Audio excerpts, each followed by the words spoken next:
16 दिसंबर आज है और गुरुवार का दिन है। बिहार में नहीं पूरे देश में पत्रकारिता का अपना जो स्तर है वह कहीं ना कहीं गिरता नज़र मुझे आ रहा है। क्योंकि आप भागलपुर बम विस्फोट की बात कर लीजिए या देश में कोई अन्य मुद्दे, गंभीर मुद्दों की बात कर लीजिए, कहीं ना कहीं पत्रकारों का जो अपना स्तर है वह कहीं ना कहीं गिरता नज़र आ रहा है। सच्चाई में बता रहा हूँ, जो हमारे चैनल के माध्यम से ही ये खबर आपके तक जा सकती है, चौंकाने वाली खबर है। और बिहार राज्य के खास करते पटना के लिए ये चौंकाने वाली खबर है। इन दिनों, इस महीने के अंतिम दिनों में या जनवरी के शुरुआती दिनों में बिहार राज्य सरकार के मुखिया नीतीश कुमार कई आईएएस और आईपीएस अधिकारी का तबादला कर सकते हैं। क्योंकि कई आईपीएस अधिकारी को अपने ही जिले में 3.5 साल 4 साल से ऊपर हो गया है, कई रेल एसआरपी को कई 3 साल से भी ऊपर हो गया है।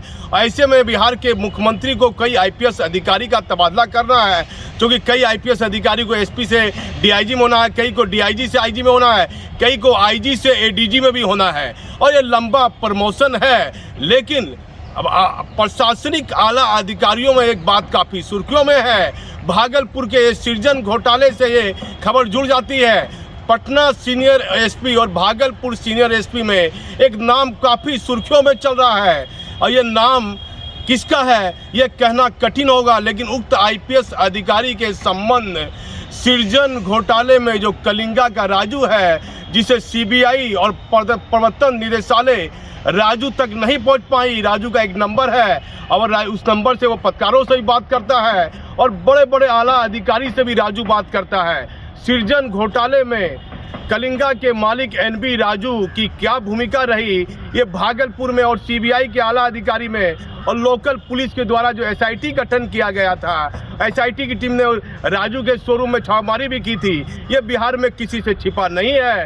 राजू ने सबके सामने में अपनी करोड़ों की संपत्ति पानी के भाव वो बेचते रहे और देश की सारी सरकारी एजेंसियां अपनी खुली आंख से देखता रहा कि एक बड़ा घोटालेबाज, बिहार का बड़ा घोटाला, सृजन घोटाला, जिसमें कई लोग, छोटी मछली आप कहिए, विपिन शर्मा भी बहुत बड़ी मछली नहीं है सृजन घोटाले में, विपिन शर्मा से ऊपर बड़े बड़े लोग हैं। लेकिन विपिन शर्मा तो सलाखों के पीछे चला गया, लेकिन कलिंगा का मालिक राजू, जिस पर कई आईएएस और आईपीएस अधिकारी का बर्खास्त प्राप्त है, जब भागलपुर जोन हुआ करता था तो वह अधिकारी भागलपुर जोन के अंदर में किसी जिले में एसपी हुआ करता था और उसकी इच्छा है, राज्य सरकार के मुखिया के करीता ने उस आईपीएस अधिकारी की पीठ ठोक दी है, कह दिया कि आप पटना सीनियर एसपी बनिएगा या नहीं तो फिर मैं भागलपुर एसपी के लिए भी आपके लिए प्रयासरत हूँ। दोनों में किसी एक महत्वपूर्ण जिले का आपको सीनियर एसपी बनाया जाएगा।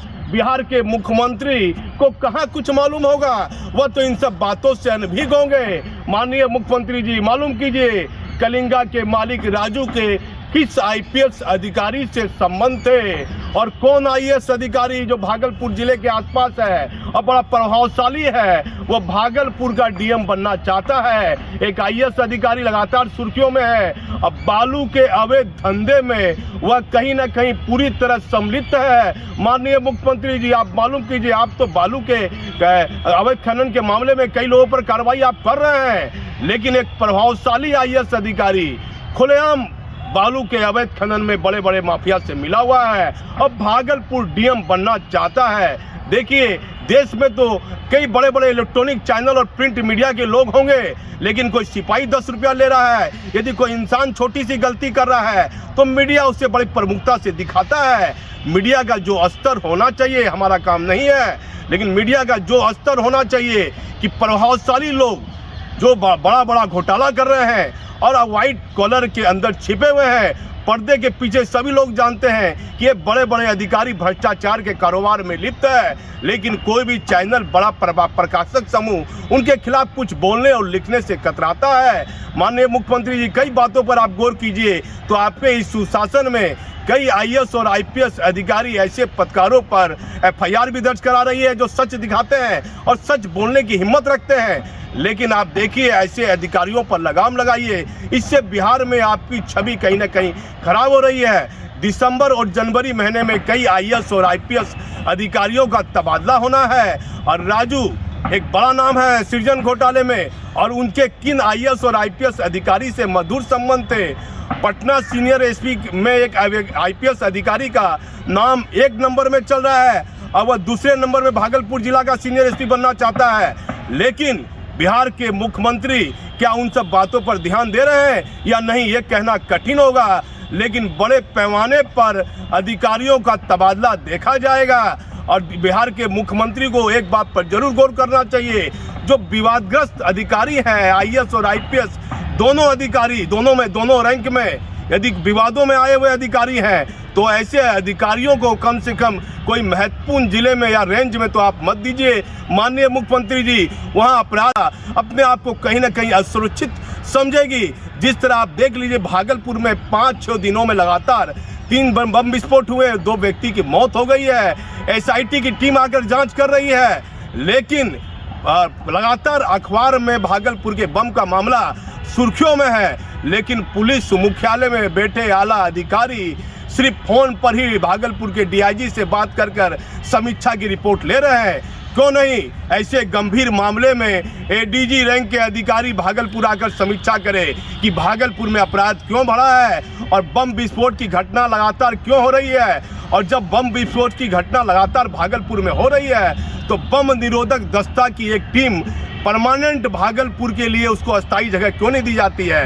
पुलिस लाइन है, कई महत्वपूर्ण सरकारी जगह है जो इसी तरह खाली पड़ी हुई है, क्योंकि लगातार भागलपुर में बम विस्फोट होता है। आप मालूम कर लीजिए कि 1 साल में कितने केस दर्ज हुए हैं। तो बम निरोधक की दस्ता की टीम को ना जमालपुर से आने में नाथनगर 7.5 घंटा 8 घंटा लग जाते हैं। तो ऐसी में बम निरोधक दस्ता टीम को भागलपुर में भी रहना आवश्यक है। कई महत्वपूर्ण खबर हमारे पास थी और कई चौंकाने वाली जानकारी आप मेरे चैनल के माध्यम से देखिएगा।